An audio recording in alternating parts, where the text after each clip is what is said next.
माओवादी संगठनों ने अलग अलग प्रेस नोट जारी कर आगामी लोकसभा चुनावों का विरोध किया है।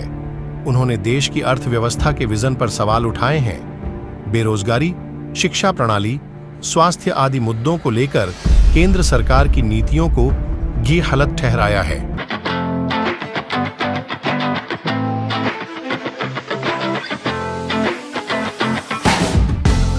माओवादियों के केंद्रीय कमेटी के प्रवक्ता अभय की तरफ से एक प्रेस नोट जारी करा गया है। ये प्रेस नोट महज एक प्रेस नोट नहीं है, बल्कि माओवादी संगठन के लड़ाकों के लिए एक संदेश भी है, जिसमें पब्लिक के प्रति सहानुभूति जाहिर की गई है।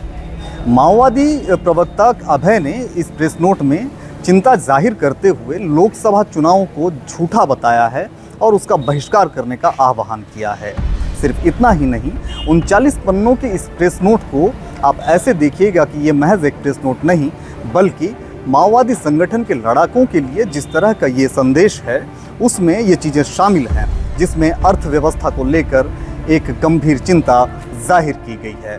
और यहाँ पर जो चीज़ें सामने निकल कर आ रही हैं अर्थव्यवस्था को लेकर के, अभय कहते हैं कि 2047 या 48 तक जिस तरह से भारत को 30 ट्रिलियन इकोनॉमी बनाने का दावा केंद्र सरकार के तरफ से प्रधानमंत्री नरेंद्र मोदी करते हैं, वो दावा भी झूठा बताया गया है। इस प्रेस नोट में आगे वे लिखते हैं कि बेरोजगारों को रोजगार देने के नाम पर छला जा रहा है। यहाँ प्रतिवर्ष जिस तरह से रोजगार देने का जो वादा किया गया था, उस वादे पर केंद्र सरकार खरा नहीं उतर पा रही है, इस बात का जिक्र किया गया है। इसमें गरीबों के लिए चिंता जाहिर करते हुए उन्होंने लिखा है कि गरीबों का ध्यान नहीं रखा जा रहा है। इसके साथ ही साथ शिक्षा प्रणाली पर सवाल उठाया है।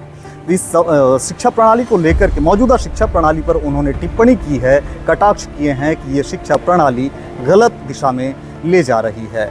दूसरी तरफ उन्होंने लोकसभा चुनाव का जिस तरह से बहिष्कार किया है और इन चीज़ों पर चिंता जाहिर की है, उसी में महिला सशक्तिकरण पर भी गंभीर सवाल उठाए हैं।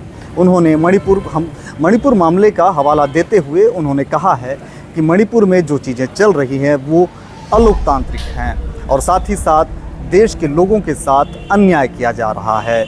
यहाँ पर माओवादी प्रवक्ता अभय के द्वारा जारी प्रेस नोट के पहले आपको एक बात समझनी होगी कि वर्तमान विधानसभा चुनाव के बाद छत्तीसगढ़ में भाजपा की सरकार जैसे ही सत्ता पर आई, उसके बाद राज्य गृह मंत्री विजय शर्मा की तरफ से यहाँ पर माओवादियों के लिए एक संदेश जारी किया गया था, जिसमें उन्होंने आह्वान किया था कि वे माओवादियों से वर्चुअल बातचीत करने के लिए तैयार हैं।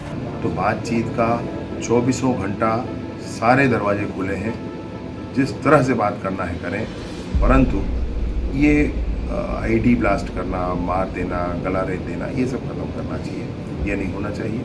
उस पर माओवादी संगठनों के द्वारा प्रतिक्रिया भी दी गई थी, जिसमें 6 शर्तें प्रमुख रूप से रखी गई थीं। लेकिन मौजूदा चीज़ें जिस तरह से चल रही हैं, उन्हें देखते हुए लगता नहीं है कि ये बातचीत का दौर आगे बढ़ पाएगा या फिर राज्य सरकार की तरफ से जो पहल की गई है बातचीत की, उसे कोई साकार रूप मिल पाएगा। दूसरी तरफ राज्य सरकार पर सवाल उठाते हुए यहाँ पर DKSZC की तरफ से एक प्रेस नोट जारी किया गया है। उस प्रेस नोट में महतारी वंदन योजना को झूठा बताया गया है और उस पर भी सवाल उठाए गए हैं। यहाँ जिस तरह से मुठभेड़ चल रहे हैं, बस्तर में जिस तरह से एंटी नक्सल ऑपरेशंस चल रहे हैं, कैंपों की स्थापना की जा रही है, इन तमाम चीज़ों पर नक्सलियों ने एक गंभीर प्रश्न उठाया है। उन्होंने कहा है कि फर्जी मुठभेड़ चल रहे हैं, फर्जी गिरफ्तारियां चल रही हैं। हालांकि यहाँ पर जो चीज़ें देखने को मिल रही हैं, पुलिस के अधिकारियों के तरफ से आधिकारिक बयान जो आते हैं, उनमें क्रॉस फायरिंग की बात सामने आती है।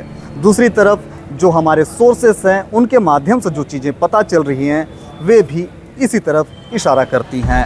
दूसरी तरफ यहाँ पर जो चीज़ें प्रेस नोट के माध्यम से जाहिर की जा रही हैं, ये प्रेस नोट केंद्रीय कमेटी के द्वारा जारी किया गया है और केंद्रीय कमेटी के द्वारा इस प्रेस नोट का जारी किया जाना चिंता जाहिर करने वाली बात हो जाती है, क्योंकि जिस तरह से यहाँ पर जो सरकार से जुड़े लोग हैं या फिर भारतीय जनता पार्टी से जुड़े जो लोग हैं, उनकी एक साफ मंशा है कि वह इस समस्या का समाधान बातचीत के जरिए कर सकें। लेकिन यहाँ पर जो युद्ध चल रहा है, वह युद्ध बहरहाल थमने का नाम नहीं लेगा, ऐसा मंजर देखने को मिल रहा है। जो चीज़ें यहाँ पर धरातल में देखने को मिल रही हैं उसमें मुठभेड़ों के अलावा गिरफ्तारियाँ और हिंसक गतिविधियाँ शामिल हैं। यहाँ जिस तरह से ये प्रेस नोट सामने निकल कर आया है, इस प्रेस नोट के बाद माओवादी संगठन का क्या रवैया होगा और सरकार का रुख क्या होगा, यह तो आने वाला वक्त तय करेगा। लेकिन क्या बातचीत के माध्यम से इस समस्या का समाधान होगा, इस पर नक्सल मामलों से जुड़े लोगों की निगाहें इस वक्त टिकी हुई हैं। दूसरी तरफ इंटरनल सोर्सेस हमें बताते हैं कि यहाँ राज्य सरकार की तरफ से पूरी कोशिश की जा रही है कि बस्तर में कार्य करने वाले जो पत्रकार हैं, जो माओवादी कवरेज करते हैं या फिर जिस तरह से जो राजनीतिक पार्टियों से जुड़े जो लोग हैं या ठेकेदारी से जो जुड़े लोग हैं या माओवादी गतिविधियों की बारीक समझ रखने वाले जो लोग हैं, उनके माध्यम से किसी तरह से हो सके तो माओवादी संगठनों से बात की जा सके और इस समस्या का समाधान जल्द से जल्द ढूंढा जा सके। देखने वाली बात होगी और ये आने वाला वक्त ही तय करेगा कि ये युद्ध किस करवट किस तरफ मोड़ा जाएगा।